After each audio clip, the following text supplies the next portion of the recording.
E aí, o case aqui, pegando esse gancho, o case que eu terminei usando como o pano de fundo aqui para o nosso debate, era um case que falava sobre eficiência, né? Ou seja, já que a gente está com dificuldade de crescer, né, a indústria, né, de crescer o tamanho do bolo, né, de crescer o bolo aqui que a gente trabalha, existe um trabalho muito forte de eficiência que sempre existiu, sempre vai existir, mas que em momentos como esse, ele termina sendo talvez aonde a gente consiga, né, tá mais no nosso campo aqui de atuação. Mas aí fica a primeira pergunta aqui para a gente começar o debate, o que, além da eficiência, já que a gente sabe que esse aqui é um trabalho que a gente não tem como fugir, o que é que vocês imaginam que poderia ser feito para a gente expandir, né, o tamanho desse bolo, né? A gente sabe que essa indústria, o volume de veículos segurados não tem crescido, né? Enfim, e esse é um desafio que a gente tem, mas o que poderia ser feito, além do que a gente já faz hoje, né? Para de repente mudar um pouco esse dado, né? Essa realidade, né? Porque hoje a gente tem, que eu acho que menos de 25% da frota segurável do Brasil tem seguro, né?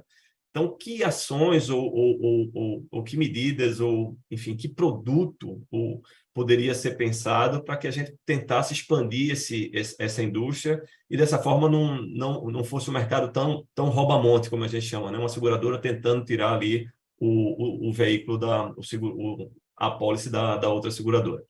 E aí, convido você, Bruno, para começar esse debate e depois a gente continua com o Rafael. Legal. Bom, eu acho que esse é um dilema que a gente vem passando aí ao longo dos últimos anos, né? Um dilema eterno no nosso mercado. A gente tem que pensar e colocar em primeiro plano um ponto, acho que é fundamental: oferta adequada de produto, né? E junto com isso, né, é uma resposta até que meio óbvia, mas junto com isso eu trago alguns pontos de vista, né? A gente viu, acho que foi o Bolinho falando agora há pouco sobre apenas 20% da população tem ali a recorrência no imposto de renda. Então, é esse 20% que tem uma renda X. Ao mesmo tempo, a gente viu o Keynote hoje falando sobre a dificuldade da inflação no núcleo mais básico, né, de produtos aí do país. Então, qual é o principal corte no orçamento? O seguro.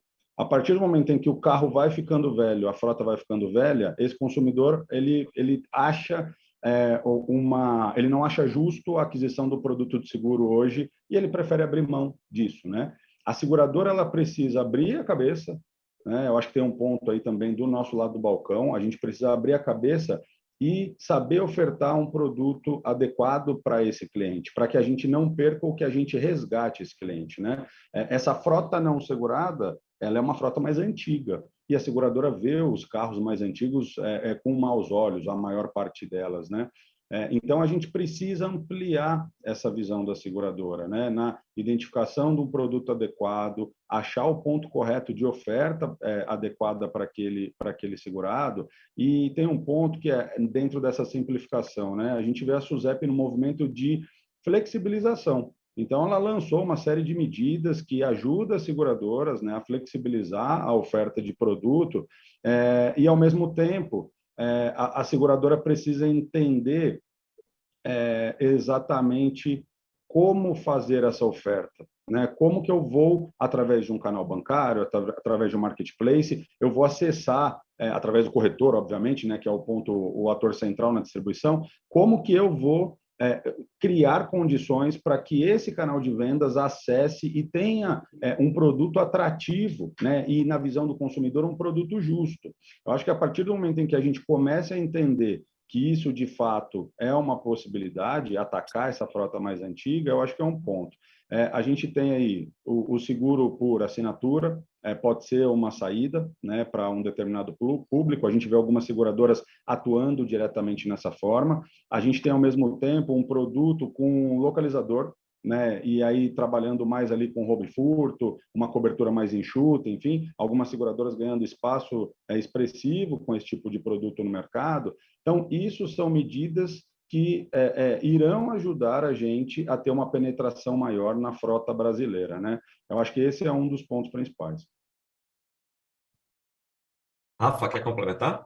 Com certeza. Bom, Bruno, prazer aí também, né? A gente se encontrou recentemente num evento aí, né? Satisfação. Prazer. Concordo muito com o que você colocou, Bruno. Acho que é um caminho, né? Que, quer dizer, dividido em duas partes, né? Essa questão do desenho do produto, mas da distribuição dele, né? Como a gente conseguir levar ele para os canais que já estão aí, né? E para os novos, mas nos que estão aí, tem às vezes um trabalho aí de como colocar isso na esteira do corretor, né?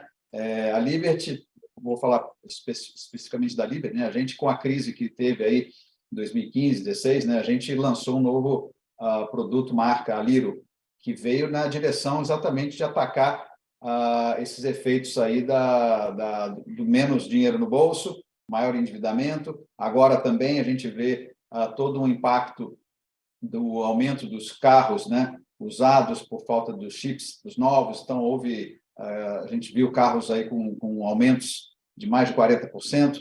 O mercado de seguros esse ano subiu o preço na média em torno de 40%. Acho que depois das aéreas foi o mercado que mais subiu preços, né, por conta de tudo isso que está acontecendo na inflação de automóvel, de seguro de automóvel. E aí eu trago essa experiência com uma experiência muito positiva. A gente ampliou, né, a faixa de idade de veículos que pudesse, hoje, né, na nossa aceitação, a gente vai além de 15 anos. Lógico que tem aí um outro vetor, né, a segunda parte da minha resposta, que é nessa questão de eficiência de custos, trabalhar em toda a cadeia, porque no fim do dia a conta tem que fechar, né? A gente a gente, né, endereçar esse mercado aí que fica de fora. O nosso crescimento com a Aliro foi significativo, tem sido significativo, tem sido uma porta muito boa para sustentar um crescimento né, rentável, e aí a parte da rentabilidade vai muito por você trabalhar em todos os itens dessa conta, né? Então, vai desde como a gente negocia com os nossos prestadores, como a gente faz uma subscrição mais adequada, né, para que esse risco que a gente tem medo, ele passe bem, né? E a Aliro nos dá um crescimento com resultado, né? Então, a combinação de um pricing, subscrição, né, bem feito, com você fechar as torneiras de custos em toda essa cadeia de custo, faz a diferença. Tem que ir além, tá? Acho que inovação é um caminho que a gente precisa trabalhar mais, debruçar mais o mercado, como fazer, né, produtos. A SUSEP, como disse o Bruno, né, nos dá essa condição hoje muito maior, né? A gente tem um arcabouço legal que permite, né, fazer seguros por demanda, mensais, com telemetria. Vai por aí, mas acho que colocar, né, inovação no foco dessa questão é fundamental. Boa, Rafa. Obrigado, Bruno, também. Eu acho que a mensagem que fica aqui assim, a gente precisa, momentos diferentes, a gente precisa tomar decisões diferentes, né? Ou seja, decisões iguais vão nos levar para o mesmo resultado, né?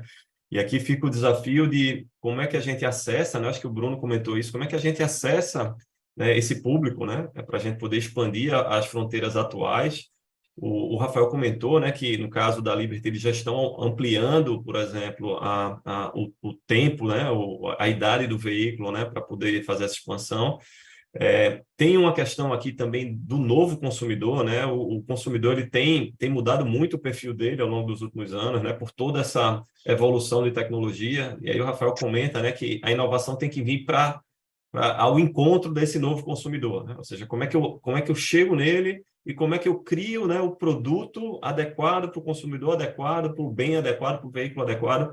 Acho que esse é o nome do jogo e é o nome do nosso desafio aqui da indústria de seguro, né, e que a gente está junto com as seguradoras, né, tentando trabalhar para endereçar.